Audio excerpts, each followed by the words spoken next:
Usually, like when you think about global financial collapse, there's this overwhelming feeling of just absolute uncontrollable chaos. Oh, yeah, completely. It's a macro level disaster. Right, exactly. Like numbers are just crashing on screens, people are shouting, and it's the definition of a situation where you just have zero control. Yeah, you're basically just a passenger in a crashing vehicle at that point. Exactly. But I want you to contrast that massive sweeping chaos with something that is incredibly small, something hyper-focused and entirely controllable. Like, imagine standing in a quiet backyard holding a tiny paintbrush and meticulously transferring a single speck of pollen from one green leaf to another. Wow, yeah, it's a striking juxtaposition, the macro chaos versus the micro precision. And today, we're going to explore how one man actually lived at both of those extreme ends of the spectrum.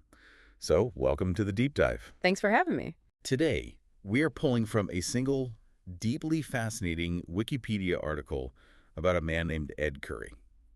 And for those of you listening, this isn't just, a standard biography of some agricultural grower. Right, definitely not. We are on a mission to understand how extreme human struggles can unexpectedly birth these just extreme botanical creations. We're looking at this incredible intersection of personal redemption, agricultural science, and a massive pop culture phenomenon. It really is a wild story. Okay, let's unpack this. Sure. Because the best place to start is probably with the sheer turbulence of his early life, right? Yeah, absolutely, because you really cannot separate his botanical achievements from his personal history. I mean, they are completely intertwined. So Ed Curry was born in 1963 in West Bloomfield Township, Michigan, growing up in the Metro Detroit area. Right. And he eventually goes off to Central Michigan University, graduates, and sets his sights on becoming a stockbroker. Which, I mean, back in the 80s, that was the ultimate high-stakes, high-adrenaline career path. Oh, totally. The Wolf of Wall Street era. Yeah, exactly. But his timing was just almost cosmically bad. His very first day of work, after officially qualifying as a stockbroker, was Black Monday. Oh, wow. Yeah, the infamous 1987 day when global markets just suddenly and inexplicably collapsed. Talk about an omen, right? The very moment you're supposed to start building your future, the entire financial world practically disintegrates around you. It's unbelievable timing. And while that external world was in chaos, Curry was actually battling severe internal chaos as well. For years, he struggled deeply with substance abuse. He actually described himself during this era as a functional addict. Man, that's a heavy term. It is. It implies this really dark duality, like you're maintaining the outward appearance of participation in society, right? Yeah. Holding down a job, wearing the suit, keeping up appearances. Right, doing all the normal things. Exactly. While internally, your entire foundation is completely rotting away, and that rot inevitably hits a critical breaking point.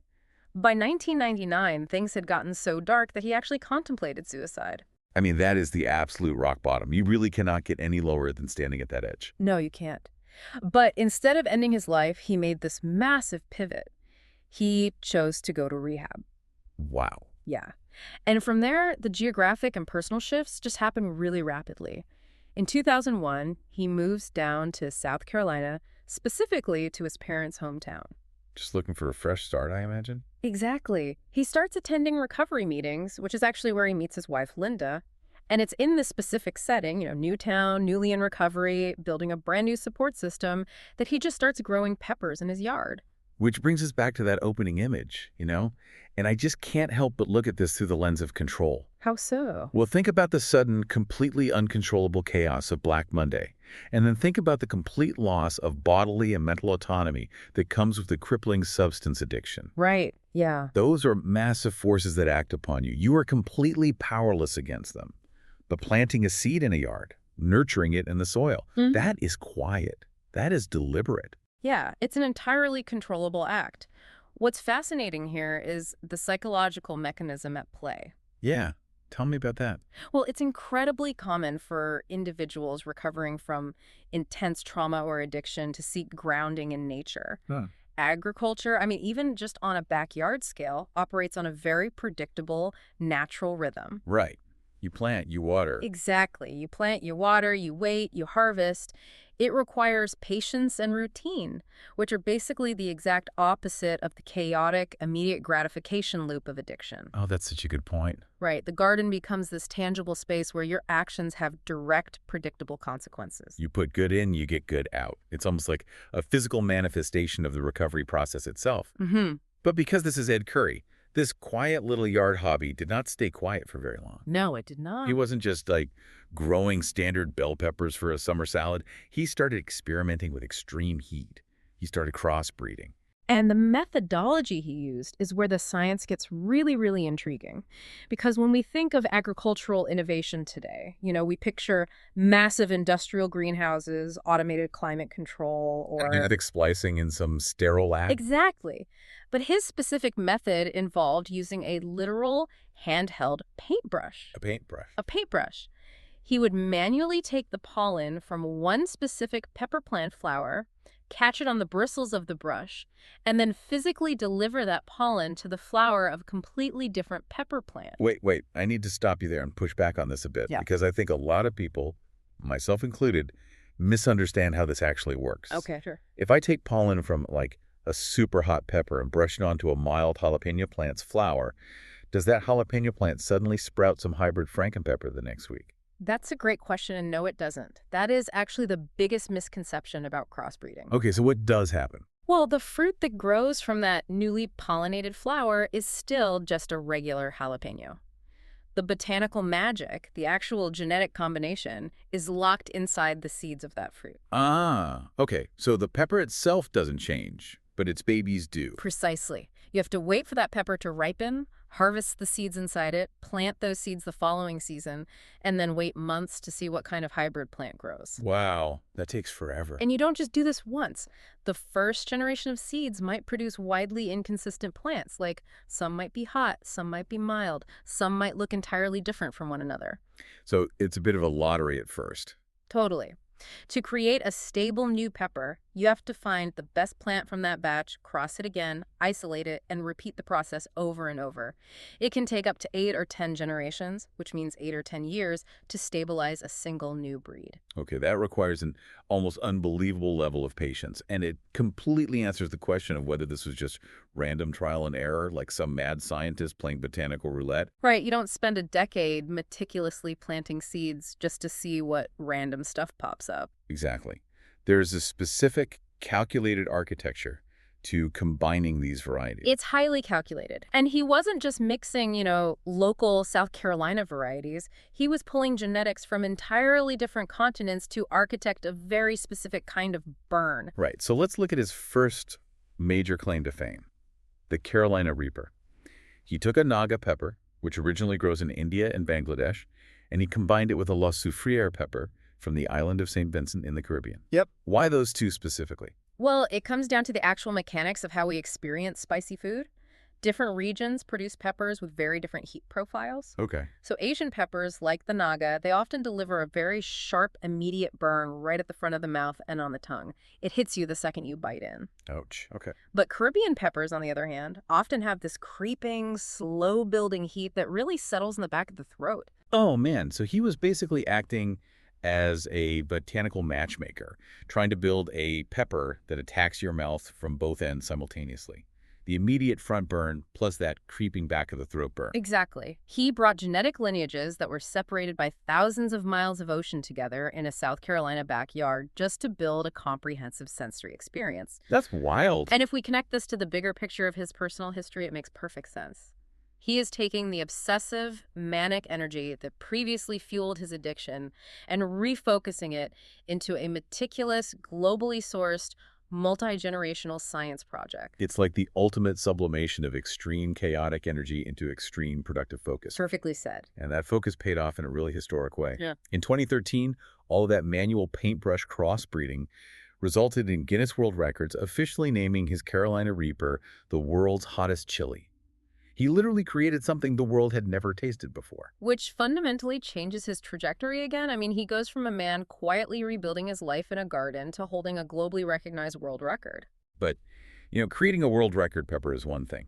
Actually proving it to the scientific community is another.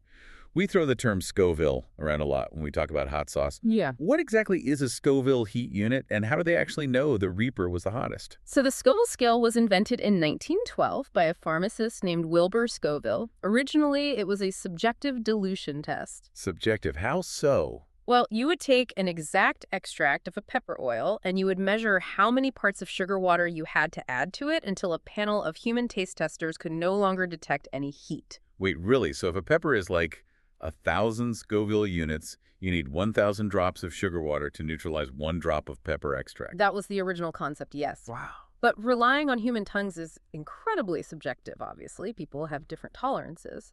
So today, we don't use human taste testers for official records. Laboratories use a process called high-performance liquid chromatography, or HPLC. Okay, that sounds much more official. It is. This machine actually reads the chemical fingerprint of the pepper and directly measures the exact concentration of capsaicinoids. Capsaicin is the specific chemical compound in peppers that actually causes the burning sensation. Which, as I understand it, is entirely a chemical trick played on the brain, right? Right. Like, the pepper isn't actually physically hot in temperature. That's right. It's a total trick. Capsaicin binds to the TRPV1 receptors in your mouth and throat. The TRP what? TRPV1. These are the specific nerve receptors designed to detect actual dangerous thermal heat, like if you took a sip of literally boiling water. Oh, jeez. Okay. Their job is to send an emergency signal to your brain telling you that you are physically burning. Capsaicin chemically picks the lock on those receptors, triggering that exact same emergency alarm even though your mouth is perfectly safe at room temperature. That is insane. Mhm. It's a false alarm that your body literally treats as a 5-alarm fire. You start sweating, your heart races, your eyes water. Yeah, the body completely panics. And that physical reaction is exactly what Curry managed to monetize. Because having a record is neat, but tuning that record into an empire is a totally different skill set. Oh, absolutely. Before the Guinness record even became official, he had founded the Pucker Butt Pepper Company in Fort Mill, South Carolina, back in 2003. A very memorable name, certainly. Right, and a highly successful one. Today, Pucker Butt is the largest organic pepper farm in the United States, boasting around $1 million in annual sales. Which is huge for a niche market like that. Huge. They sell the seeds, they sell the raw pepper mash to other manufacturers, and they sell their own branded hot sauces. Yeah. He didn't just invent the pepper, he built the entire supply chain and retail ecosystem around it. And perhaps more impressively, he successfully crossed over from just being an agricultural novelty into mainstream pop culture. Here's where it gets really interesting. He absolutely embedded himself in pop culture. The most famous example, I think, is his collaboration with the hit YouTube interview show Hot Ones. Oh, yeah. Everybody knows Hot Ones. Right, and if you're listening and somehow haven't seen the show, it features celebrities trying to answer interview questions while eating a lineup of 10 chicken wings that get progressively spicier. And usually by the end, they are just a mess. It's a complete mess. Well, Curry created the sauce for the final ultimate challenge of that show, a sauce ominously named The Last Dab. The cultural placement of that is just brilliant. It positions his product not just as a food item, but as the ultimate test of human endurance. Exactly. It is basically the extreme sports industry, but strictly for the taste buds. Think about why people jump out of airplanes, or snowboard down sheer cliffs, or run ultramarathons. Right, they're chasing a thrill. They're chasing a thrill, an adrenaline spike, and yes, a little bit of physical pain. Curry figured out how to bottle that exact same human desire. He is monetizing human endurance. He's bottling the thrill of survival, but making it accessible to anyone with a few bucks and a chicken wing in their own kitchen. And that is a remarkably difficult business maneuver to pull off. I mean, he successfully scaled an incredibly niche, frankly dangerous-tasting organic product into $1 million cultural touchstone. Yeah, it's unprecedented. And based on his television appearances, like, he was featured on Mike Rowe's Dirty Jobs, and he was the focal point of an entire episode called Chili Eating in the Netflix documentary series We Are the Champions. He managed to do all of this without losing his authentic, homegrown roots. Which is hard to do when you get that famous. Exactly. He is still Smokin' Ed Curry, the passionate farmer from South Carolina, even as his products are causing, like, Hollywood A-listers to hyperventilate on camera. It's a brilliant branding tightrope. Yeah. But, when you build an empire on being the absolute hottest in the world, you naturally paint a massive target on your back. Competitors don't just sit still. No, the baseline of extreme agriculture is always moving. Right. Innovation in agriculture, much like in technology, never stops. If you hold the ground, someone is immediately trying to breed a plant to take it from you. And Curry knew that, which is why he went back into the garden to beat his own record. Fast forward to August 23, 2023. Guinness officially certifies that Curry has broken his previous Carolina Reaper record. Yeah. He introduces a brand new creation called Pepper X, which is officially crowned the new hottest chili pepper on Earth. And the chemical measurements on Pepper X are staggering. We mentioned earlier that heat is measured in Scoville heat units, or SHU. Pepper X clocks in at 2.69 million SHU. 2.69 million. I mean, for context, imagine you're at a taco stand and you eat a standard jalapeno pepper that makes you break a little sweat. Yeah. That jalapeno usually tops out around 8,000 Scoville units. Pepper X is at 2.69 million. It is a level of heat that is almost incomprehensible to the average human palate. It is weapon-grade heat. It's a true agricultural anomaly, but with that extreme achievement comes inevitable pushback from the industry. Right, because heavy is the head that wears the spicy crown. There is a significant controversy surrounding Pepper X. A rival grower up in Michigan is actually openly disputing the new record. Yeah, and this dispute raises a fascinating question about verification in modern commercial agriculture. The Michigan grower is alleging that there are defects in the specific study that Guinness used to certify the record. Interesting. But more critically, the rival points out that Curry has actively refused to allow independent testing of Pepper X by other outside parties. So what does this all mean? I really want to pause on this because it feels like a massive contradiction to me. How so? Why would someone so remarkably successful, someone who has already proven their genius with the Carolina Reaper, suddenly refuse independent outside testing of their new creation? Like, is he just acting as a shrewd businessman, protecting incredibly valuable trade secrets? Or is there a genuine reason for the public to question the actual heat of this new pepper? Well, we really have to look at this tension impartially because both arguments carry significant weight depending on the framework you use. Okay, let's hear it.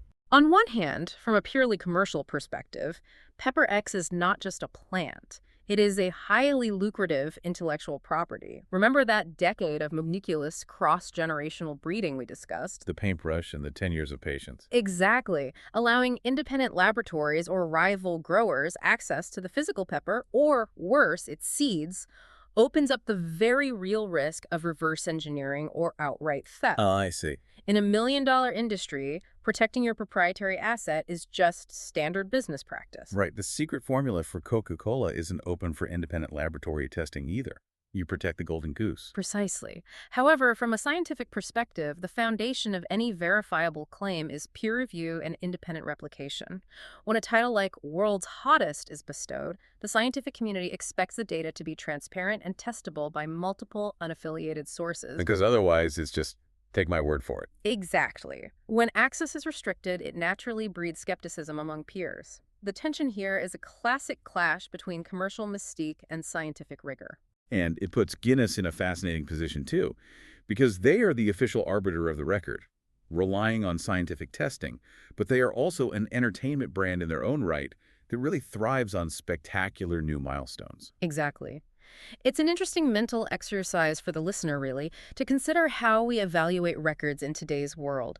When a claim is driven simultaneously by botanical science and highly profitable marketing, where exactly do you draw the line between a verified, undisputed fact and a fiercely guarded brand myth? That is a phenomenal question. It's at murky water where agriculture directly meets capitalism. And, looking back at everything we've explored today, the arc of Ed Curry's life is just astounding. It really is. We started in 1999 with a man who was a functional addict standing at the absolute darkest edge of human despair. A man whose life felt entirely consumed by chaos. Right.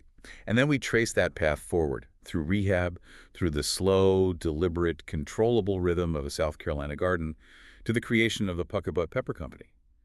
And by 2023, that same man is sitting atop a $1 million organic agricultural empire, holding multiple world records and watching celebrities sweat through his botanical creations on global television. It's a remarkable narrative of transformation. It's a powerful reminder to you listening that true innovation often comes from the most unexpected and sometimes the darkest places. It is.